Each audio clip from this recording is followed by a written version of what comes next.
Coming to you live from the Atlanta airport. This is another episode of TSTNT. It is about 9:30 at night, and I'm shocked at how busy this place still is. Well, I guess I shouldn't really be that surprised. It's the busiest airport in the world for a reason. But we're here in Atlanta. We're going to attend two Braves games as the Braves take on the San Diego Padres. A longer monologue for this episode through VO, so sit back, relax, and enjoy. Welcome to Atlanta. This is a new experience for me, as it's my first time ever in the city, first time ever in the state of Georgia, and first time ever in the South, not counting Texas or Florida. I could not be more excited for this episode and am pumped to take you along this journey. Now let's get into the monologue. The Braves' history began in Boston in 1876 as the Boston Red Stockings, a founding member of the National League. So they technically were the Red Sox before the Red Sox came around, as the Red Sox you and I know didn't come online until 1901. They went by a crap ton of names, from Red Stockings to Bean Eaters to Doves to Rustlers, before finally settling on Braves in 1912. That year, the team was sold to a man named James Gaffney, an alderman from Tammany Hall, a powerful political club based in New York City. The club used a Native American chief named Tamanend as its primary symbol, and members of the club were called Braves, so that's what he wanted to name the team. The term brave in Native American lore refers to a young Native male that has demonstrated courage in war and has undergone numerous tests and trials to prove his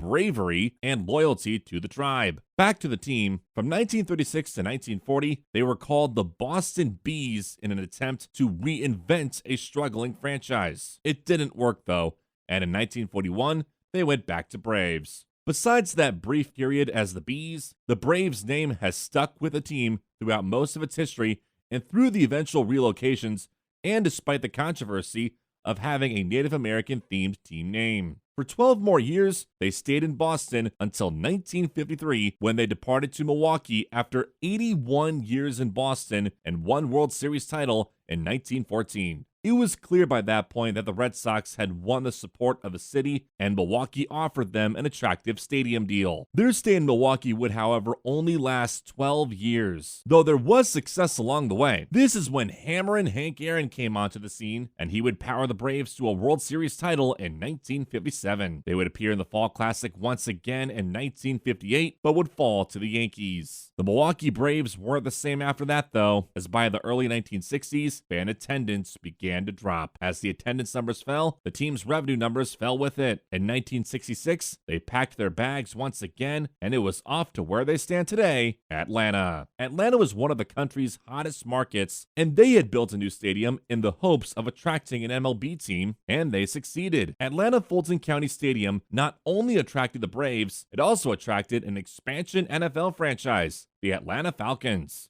Hank Aaron, however, was hesitant to make the move. Aaron, a black man, understandably didn't approve of Atlanta's segregation laws. He's from the South, Mobile, Alabama specifically, and didn't want to face the racism that he dealt with growing up again. After a meeting with Martin Luther King, the Atlanta native and civil rights icon would convince him to stick with the team through the move to Atlanta, as he believed it would help the cause for civil rights. Aaron did just that, under one condition: that Atlanta Fulton County Stadium seating and other Atlanta facilities be desegregated. Atlanta Mayor Ivan Allen Jr. agreed with Aaron, and the city would sack its segregation laws. Back to the stadium. As we have gone over many times on this channel, stadiums that MLB and NFL teams shared aged incredibly poorly. The constant wear and tear of going back and forth between baseball and football really took a toll on the place, and its age began to show by the late 1980s. The Falcons were the first ones out the door, as they did not want to be roommates with the Braves any longer, and so they built the football-designed Georgia Dome in 1992. In 1990, the city was selected to host the 1996 Summer Olympics, and the Braves, who were also itching to leave Atlanta Fulton County Stadium, had an idea. They worked with the city and the International Olympic Committee to design a new Olympic stadium to be converted for baseball once the Olympics were done. The IOC believed Atlanta Fulton County Stadium wasn't a modern enough stadium to host the opening and closing ceremonies, as well as track and field competition for the Olympics, and so they built a new stadium. It would be called Centennial Olympic Stadium at first, as it had been 100 years since the original Olympics in 1896, and then it would become Turner Field, named after Ted Turner, who owned the team and also founded TNT, TBS, and CNN. Turner wanted the Braves to have a big following outside of Atlanta, and he always put them on national television on his TV networks. Because of this exposure, the Braves were often called America's team. To this day, the Braves remain one of Major League Baseball's biggest brands, especially throughout the South. During the Olympics, Atlanta Fulton County Stadium hosted baseball competition in its final hurrah. Then, in 1997, the Braves officially moved into Turner Field, and Atlanta Fulton County Stadium met the wrecking ball. But after just 17 years at Turner Field, the Braves were calling for yet another new ballpark. Wait, what? That's an incredibly short amount of time for a sports venue, and certainly by Major League Baseball standards. So, what happened?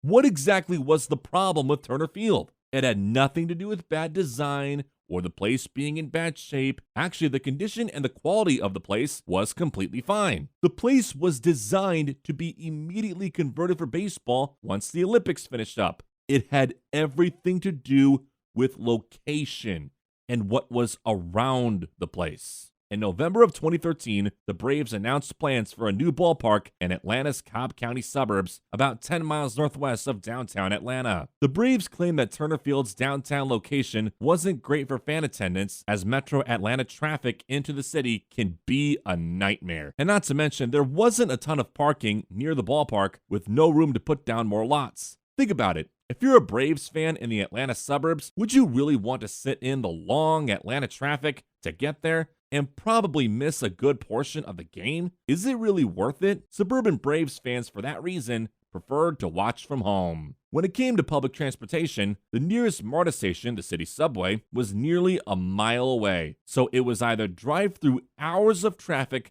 to maybe find a parking spot, or spend 30 minutes walking through some sketchy neighborhoods, all with not a lot to do nearby the ballpark. The Braves ran a study of their fan base and concluded that Turner Field's neighborhood doesn't align with their fan base demographics and was very isolated from their target market. Most of the Braves fan base came from Atlanta suburbs per the study. Not to mention, the Braves couldn't develop the surrounding area. There weren't a lot of businesses close by, and the Braves had no say in the commercial development surrounding the ballpark area. They needed to figure out a way to boost their attendance and thus their revenues. So the Braves then essentially said, screw it, let's build our own neighborhood ballpark in the suburbs where our fans are. And they built more than just a ballpark, they built a whole district called the Battery, which we'll get into in a moment. But wait, why didn't they just renovate Turner Field? Yeah, they tried that. They would have needed at least $350 million from Atlanta taxpayers to make that happen. But the city was like, nope,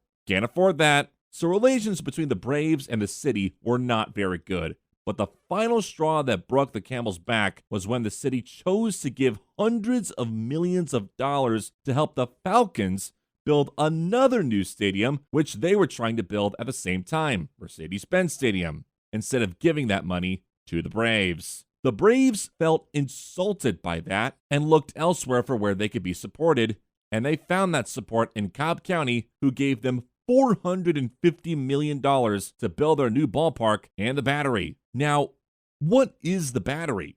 As mentioned, it's a whole ballpark district designed to lure people in for more than just baseball games. It featured a hotel, apartments, restaurants, bars, and shops. This district really set the trend of the idea of a ballpark district that more and more professional sports franchises are trying to emulate. The idea of this is to get people to the games and then keep them around.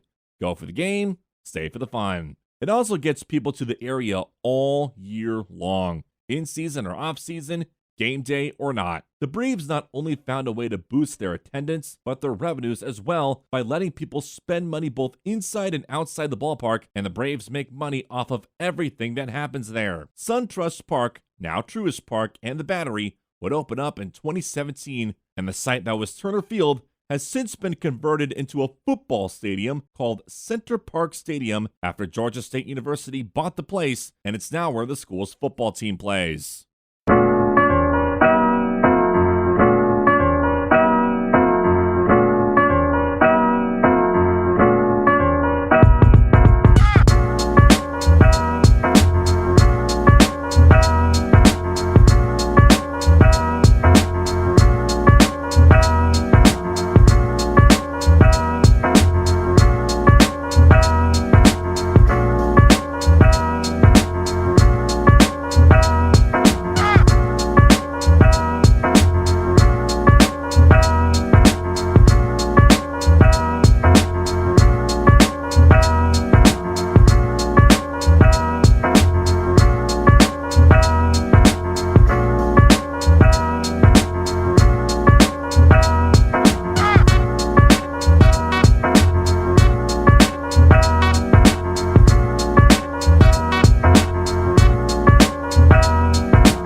Hope you enjoyed those College Football Hall of Fame and Aquarium highlights. Let's make our way into the Battery. I'll show you what's around the ballpark, and then we'll head inside.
Let's take a few moments to highlight the statues around here. We'll begin with Bobby Cox. He was a longtime manager for the team and won the Braves the World Series in 1995.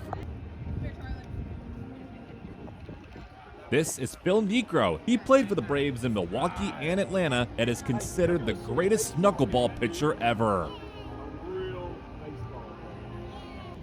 And this is Warren Spahn. He's an interesting ad here because he played for the Braves in Boston and Milwaukee, but not Atlanta. He was an amazing pitcher though, and to the date, he holds the major league record for most amount of wins by a left-handed pitcher. 363 wins to be exact. The Warren Spahn Award goes to the major league's best left-handed pitcher every year.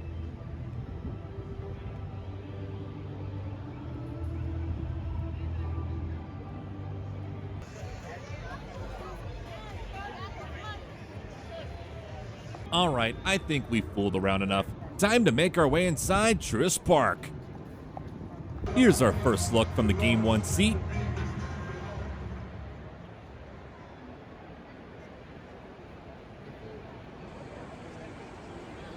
And now it's that time of the episode, the Concourse Go Round. We'll begin up top in the Coca-Cola corner, which of course is based in Atlanta, right where the drum is. They of course use that drum for the tomahawk chop, which you'll see later on.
This here is the middle concourse, the Lexus level. As you can imagine, this is where a lot of the premium seats are. It's divided into two parts.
Here you can learn all about the Braves ballpark history, from Boston to Milwaukee to Atlanta.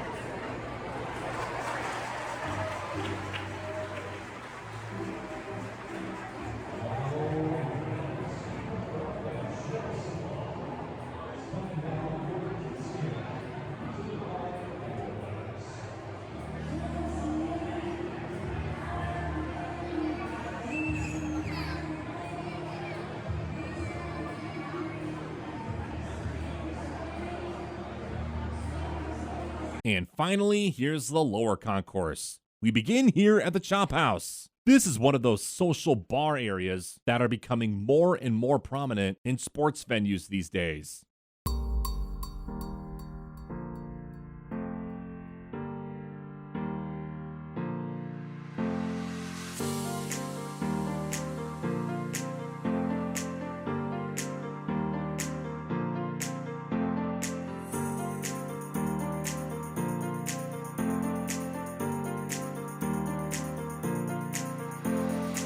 Down that alleyway is the Clubhouse store. We'll go in there later on.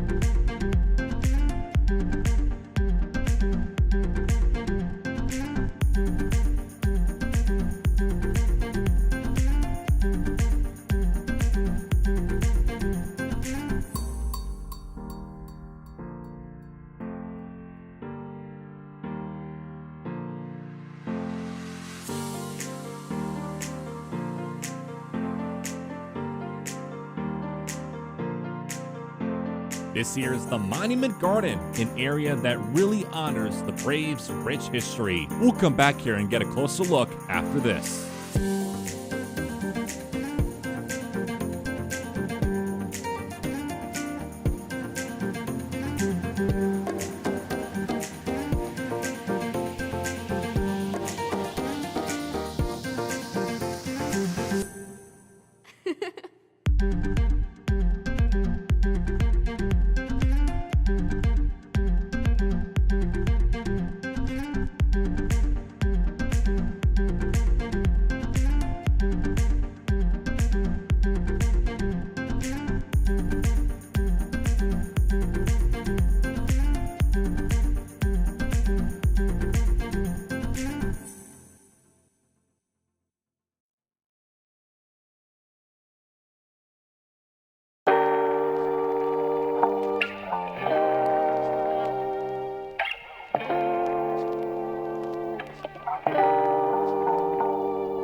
Let's head over to Monument Garden. This honors the franchise's history, from the very beginning in Boston to the present day. You likely saw it earlier, but we'll soon get a closer look at the 1995 and 2021 World Series trophies. Those, of course, are the Atlanta Braves World Series trophies.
Okay, this is fantastic. These are 755 bats, all lined up to, of course, form the number, which is how many home runs Hank Aaron hit in his career. And just in front of the bats is the man himself, the home run king. Though Barry Bonds would technically break that record in 2007, unlike Bonds, Hammerin' Hank was no cheater.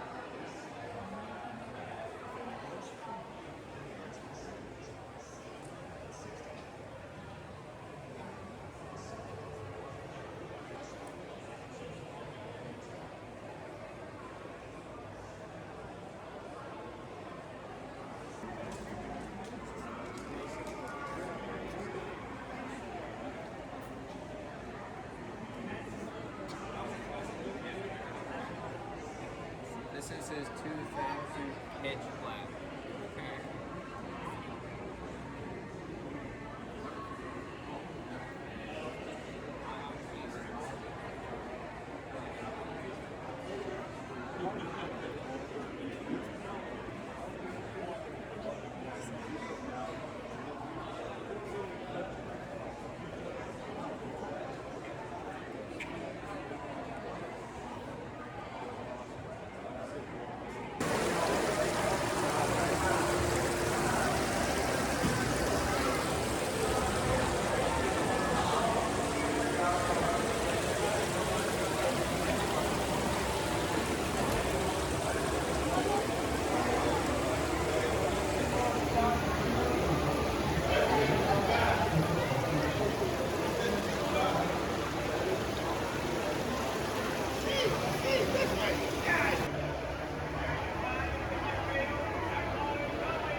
We'll head up to the seat in just a moment, but first I want to talk about the mascot. This here is Blooper. I've got no clue what this thing is supposed to be. Didn't really see him a ton. I'm sure he's friendly and all, but let's just say he's not the best looking mascot in my opinion.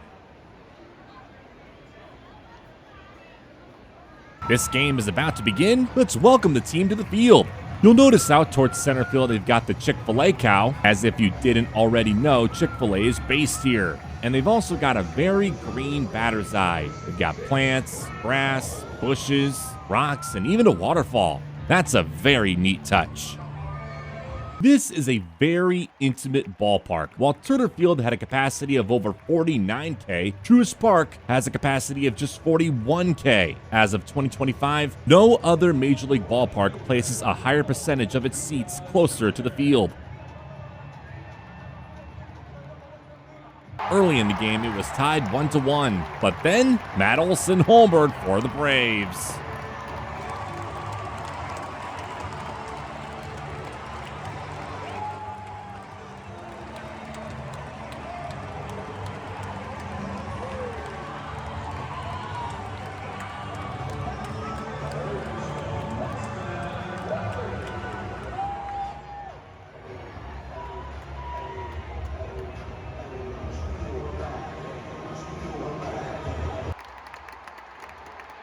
Austin Riley would then hit a double, and the Braves were starting to find their rhythm.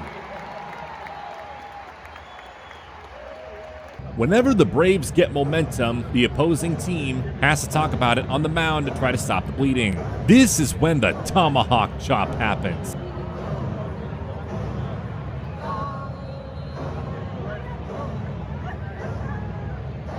Another thing that I find notable is that fireworks are launched after every strikeout. Not just after every Braves home run, but after every time a Braves pitcher throws a strikeout as well. I've never seen something like that. Very interesting.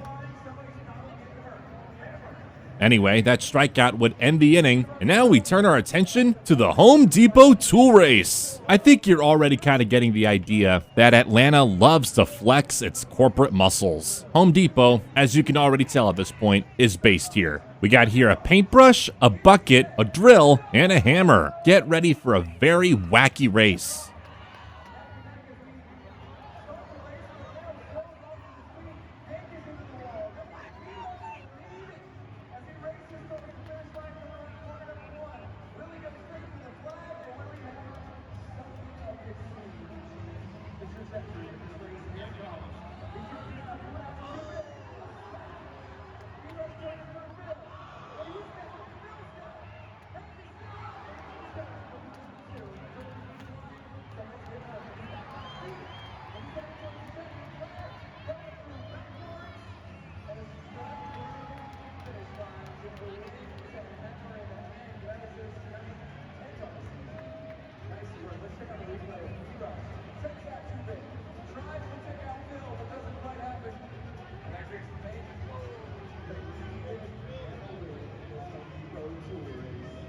And that's not the only fun race that the Braves have. There's also something called Beat the Freeze. The Braves pick out some random fan and they'll have him race a guy called the Freeze. This dude dressed in the Frozone suit is a legit sprinter. The fan gets a head start, but that might still not be enough to beat the Freeze. At least that's not normally the case. But let's watch.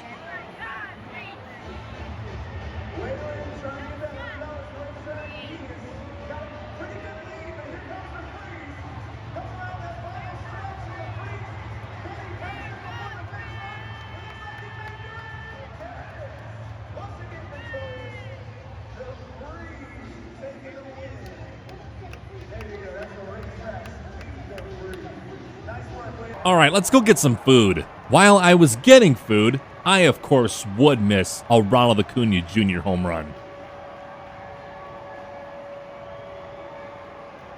Anyway, the food we're going to be trying out here is from the Coop stand. As you can imagine, this is where they've got the chicken, and we're going to try out these golden chicken bites.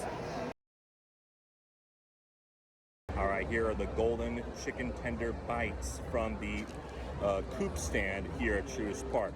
Let's give it a shot.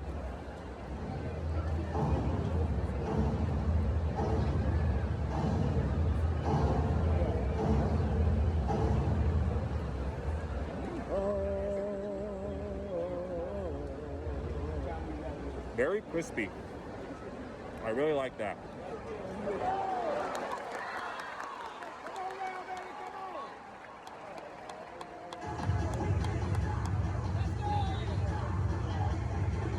This might be a little tough to swallow, but the taste, it's still good. I really like the flavor. I really like the crispiness.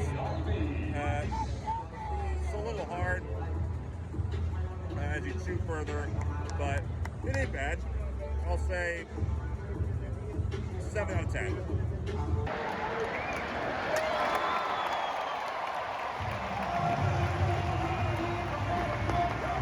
And there you have it. The Braves take the W. They win it 7-1 over the Padres.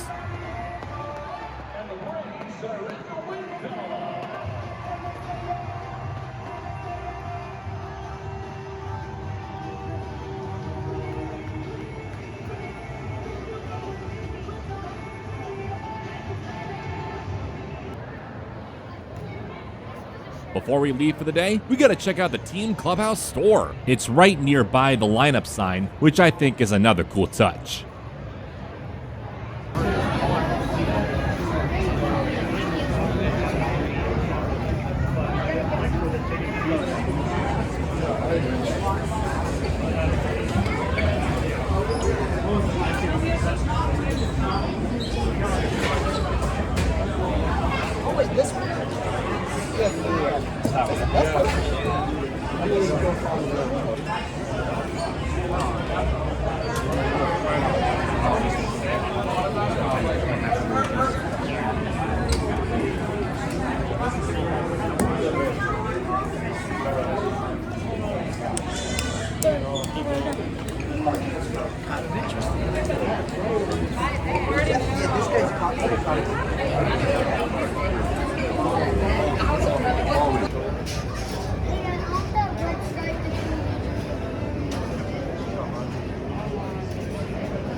It's a really nice shirt.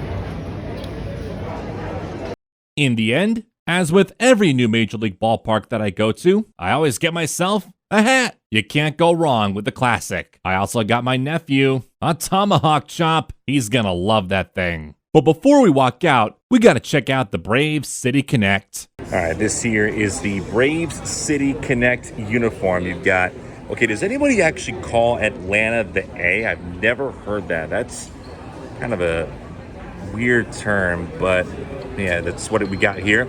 You got the 715 number. That was Hank Aaron's official home run number, passing Babe Ruth. Yeah, this uniform really goes back to the Hank Aaron days. You've got his motto, keep swinging, and his number 44 down here on the bottom. And then on the sleeve,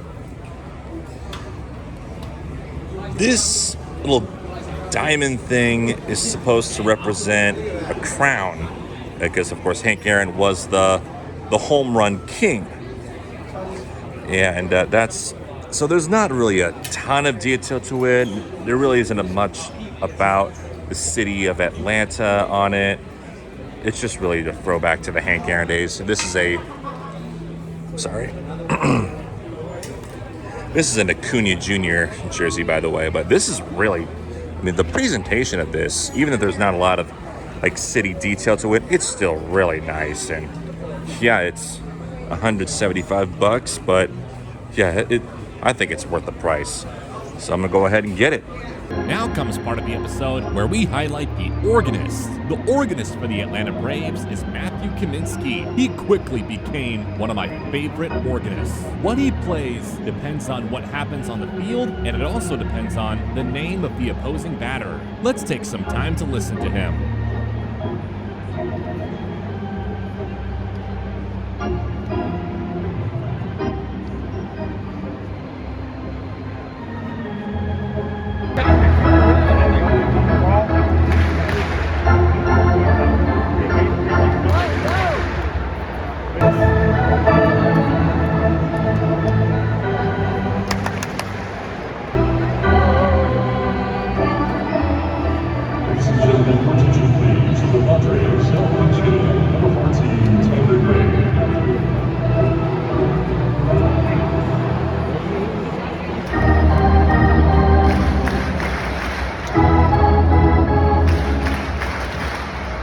Good music from Matthew Kaminsky. Turning our attention to Game 2, let's take a moment to highlight a couple of other squads that the Braves have. First, before every game, they have a drum line that performs on the Battery lawn.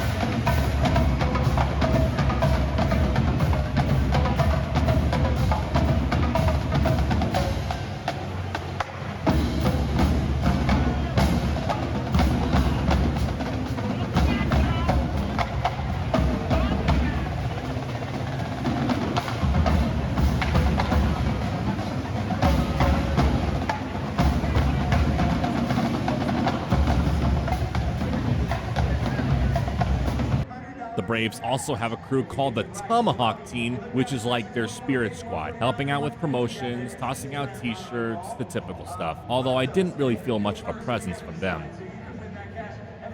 And let's check out the kids area here. This is Children's Healthcare of Atlanta Park. Now, I do gotta say that I had high expectations going into this place. I heard there was a zip line here. Unfortunately, they took the zip line down due to liability issues. So yeah, that was pretty disappointing. But there's still some very good stuff here to keep your kids entertained. We've got here a wiffle ball field called the Sandlot, a nice lawn area to play games like catch, a rock climbing wall, that's very cool, Bloopers Clubhouse, which has its own little drum, and even a kids-themed concession stand called Sandlot Snacks.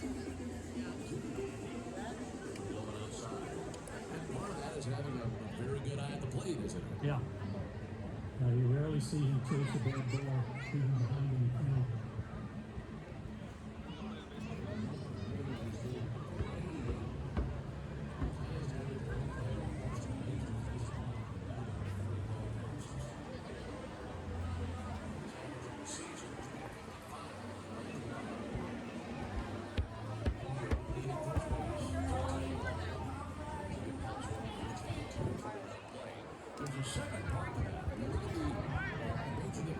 Since the expansion era starting in 1961, the only Brave to hit higher in a month was Chipper Jones, who batted .500 in 2006 in the month of July.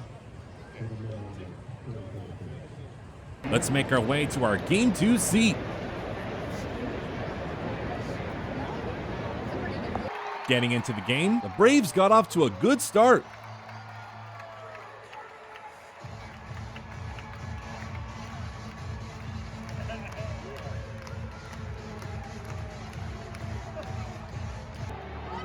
But then the Padres would hit two dingers and they would take the lead.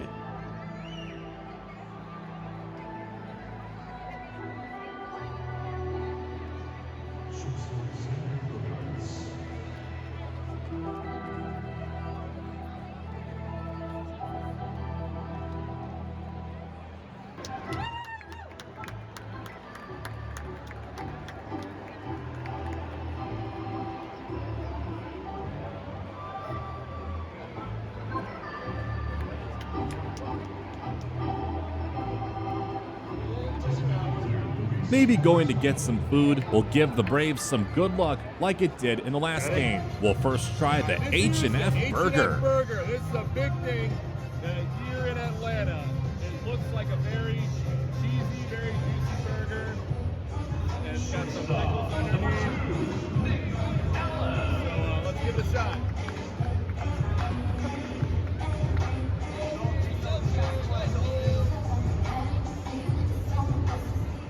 Oh, I want a beer. Ice cold, ice cold. That patty's very good. That's a good burger.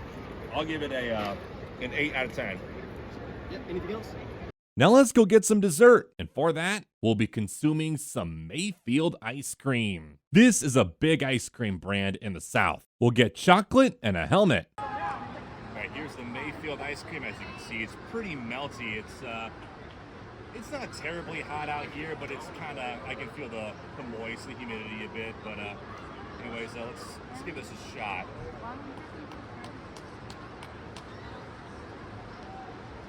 Creamy, rich, obviously melty. It's okay, it's not too bad. Otherwise, very good chocolate ice cream. I'll give it a 9 out of 10. Whoa! All right, it's the bottom of the ninth. Score is 5-3 San Diego.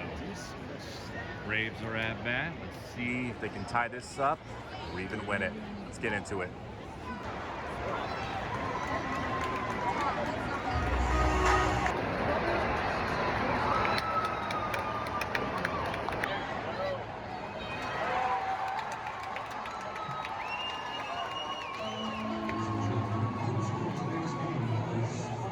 Before we sign off, a huge shout out to my good friends Tyler and Taylor. Thank you both so much for showing me around and taking in a Braves game with me. Thanks for the film help as well. You guys are the best. It's a final from Truist Park. We had a very good time here on both days, but unfortunately the Braves couldn't get the job done in Game 2. They fall to the Padres by a score of 5-3. It's gonna wrap things up for this episode. If you like what you saw, be sure to give this video a like, and don't forget to hit that subscribe button if you love sports venue content as much as I do. Thank you so much for watching this episode of TSTNT. Signing off from Truist Park here in Atlanta. We'll see you in the next video.